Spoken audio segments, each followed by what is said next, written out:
sentar.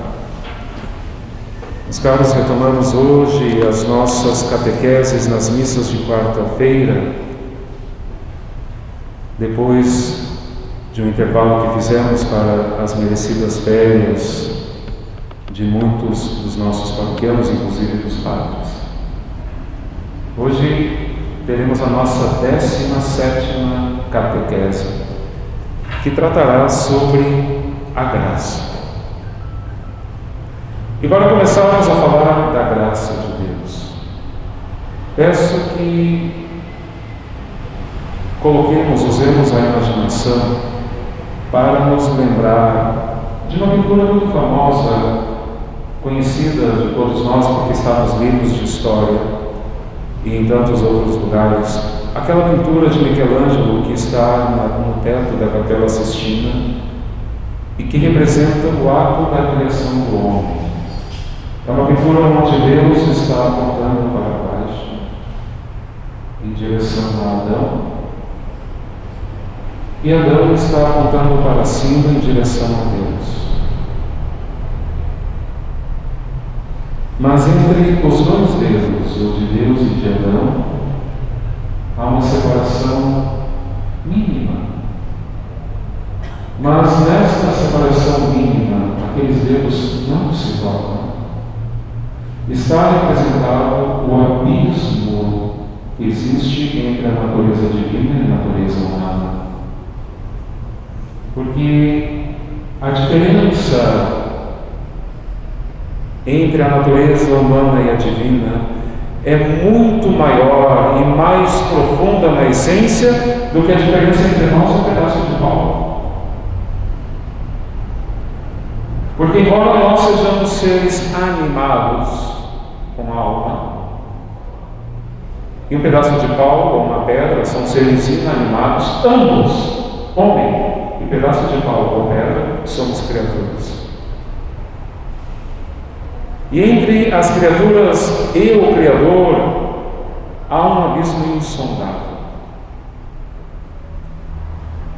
Mas este abismo insondável quis Deus, terminada a criação do homem, diminuir ou aproximar quando soprou-nos nas narinas de Adão, como vimos na primeira leitura do último domingo, soprou-lhe nas narinas e Adão tornou-se um ser vivente. Ou seja, embora criatura, quis Deus fazer da pessoa humana participante da sua vida divina, porque o sopro que animava o ser humano viera diretamente de si, de Deus, diferentemente de todo o restante da criação. Mas este sopro foi perdido pelo pecado. Ao usar mal o seu livre-arbítrio, o homem rompe a sua comunhão com Deus. E esta situação sobrenatural, ou seja, que está acima da natureza, da qual o homem gozava, ele perde e volta à sua condição apenas natural. E a graça, meus caros, consiste justamente neste sopro divino, nesta vida sobrenatural que é concedida novamente à humanidade pelo novo Adão, Jesus Cristo, do qual fazemos parte pelo nosso batismo, quando então deixamos a nossa condição natural e passamos, sem perder a primeira, a uma segunda, a condição sobrenatural. Ou seja, agora a nossa natureza natural de homens, de criaturas, goza de novo da condição sobrenatural pelo sopro divino que foi dado por Jesus Cristo quando soprou sobre a humanidade o Espírito Santo, do qual nos tornamos templos pelo nosso batismo. E aí percebemos a grandeza deste sacramento, que nos faz subir incomparavelmente de grau, de simples criaturas a filhos de Deus. Filhos no Filho, porque Cristo é o Filho único do Pai, mas unidos a Cristo, templos do Espírito Santo, podemos também chamar a Deus de Pai, porque a Escritura nos diz que se somos filhos em Cristo, também somos herdeiros. Então, meus caros, o que é a graça? O Catecismo da Igreja nos responde de forma simples: é o favor, o socorro gratuito que Deus nos dá para responder a seu convite, tornar-nos filhos de Deus, tornar-nos filhos adotivos, participantes da natureza divina da vida eterna. A graça é este hálito divino que nos permite participar da natureza divina. Porque em Cristo, meus caros, esta diferença que havia entre a divindade e a humanidade, ela se supera porque a divindade assume completamente, não simplesmente toca, mas assume a humanidade e a eleva à condição divina, porque o Senhor, tendo padecido, tendo sido morto e ressuscitado, ao ascender aos céus, levou consigo não somente a sua divindade, mas a sua humanidade, assumida e redimida no alto da cruz. Daí percebamos a importância da graça de Deus. Sem a graça, não passamos de criaturas. Sem a graça, não estamos unidos ao Filho. Sem a graça, não podemos chamar a Deus de Pai. Sem a graça, não somos templos do Espírito Santo. Sem a graça, não temos direito ao reino dos céus, porque se não estamos unidos ao Filho, não temos direito à herança. Daí que a graça não possa ser um assunto secundário nas nossas meditações, na nossa oração. É necessário que supliquemos incansavelmente que o Senhor nos cumule com a sua graça, aquela mesma graça chamada graça santificante que recebemos no batismo. E por que chamada graça santificante? Porque é aquele hálito, aquela força divina que nos permite sermos santos como o Pai Celeste é santo, sermos perfeitos como o Pai Celeste é perfeito, sem a qual não passaríamos de criaturas que, por mais esforço que fizéssemos, jamais alcançaríamos o dedo divino, porque não estaríamos unidos ao Filho e, portanto, separados da vida eterna. Esta graça santificante que recebemos pelo batismo, nós podemos perdê-la, da mesma forma que Adão a perdeu. Como? Dizendo não a Deus. Como? Pelo pecado.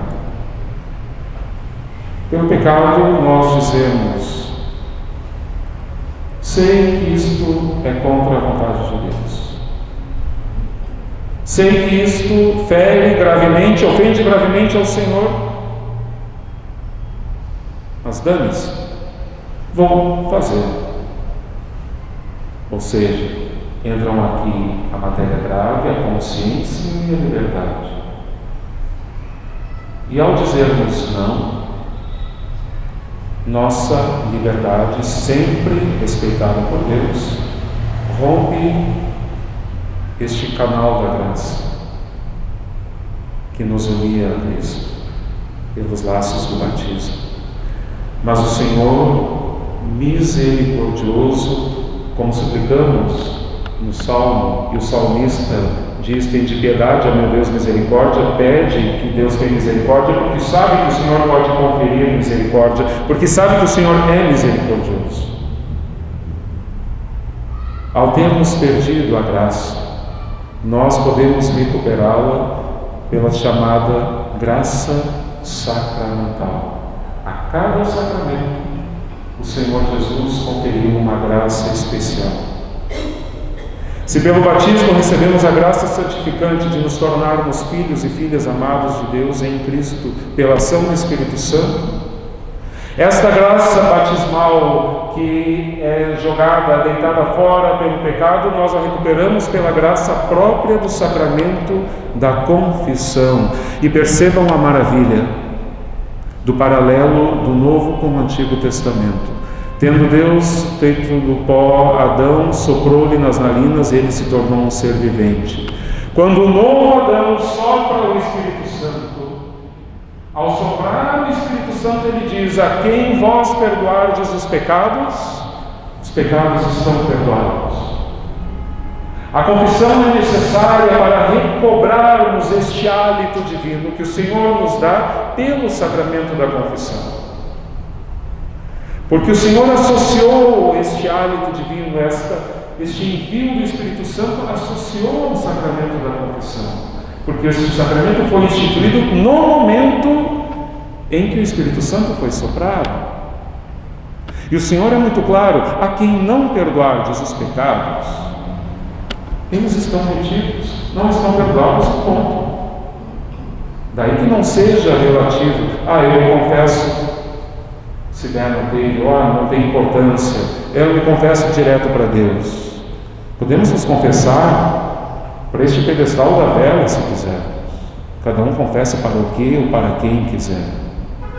Mas, quando um apóstolo do Senhor, pelo sacramento da ordem que confere a graça de agir na pessoa de Cristo, a graça especial do sacramento da ordem, quando o sacerdote diz: eu te absolvo dos teus pecados em nome do Pai, do Filho e do Espírito Santo, saímos da confissão com a certeza, com a garantia dada pelo próprio Senhor Jesus, que os nossos pecados estão perdoados, que o sopro divino, que a graça nos foi dada em abundância novamente.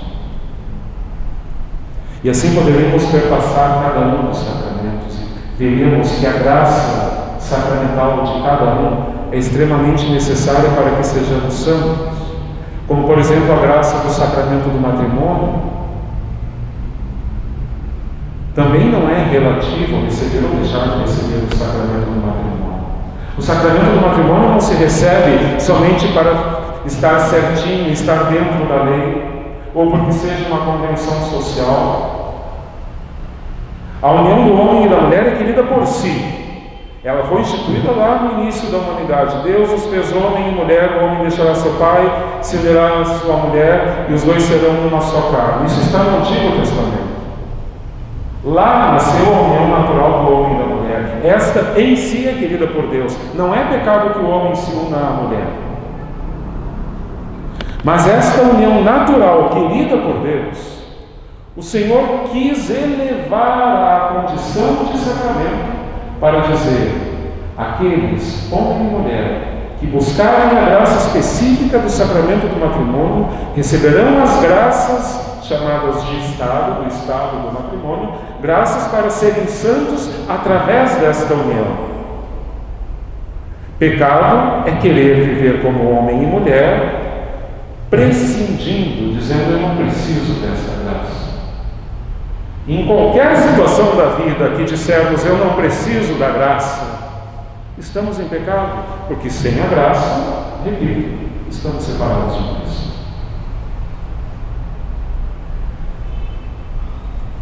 Enfim, o tema da graça é maravilhoso, mas o Padre não vai exaurir todo este tema agora, porque é preciso que, ao considerarmos a graça, consideremos também a relação entre a graça e a liberdade. E mais adiante nós teremos 4 catequeses sobre a relação entre graça e liberdade.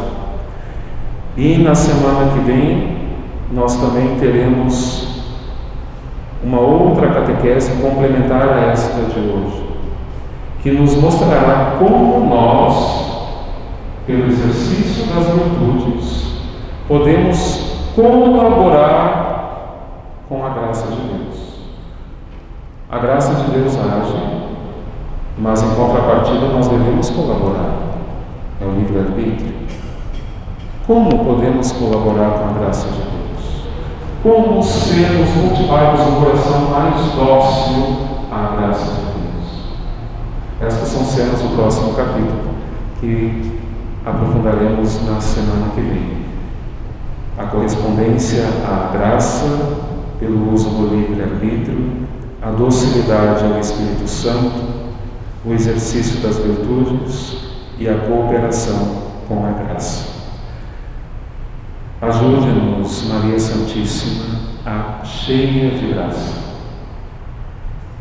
para que tenhamos um coração semelhante ao seu, plenamente dócil à graça de Deus. Que assim seja.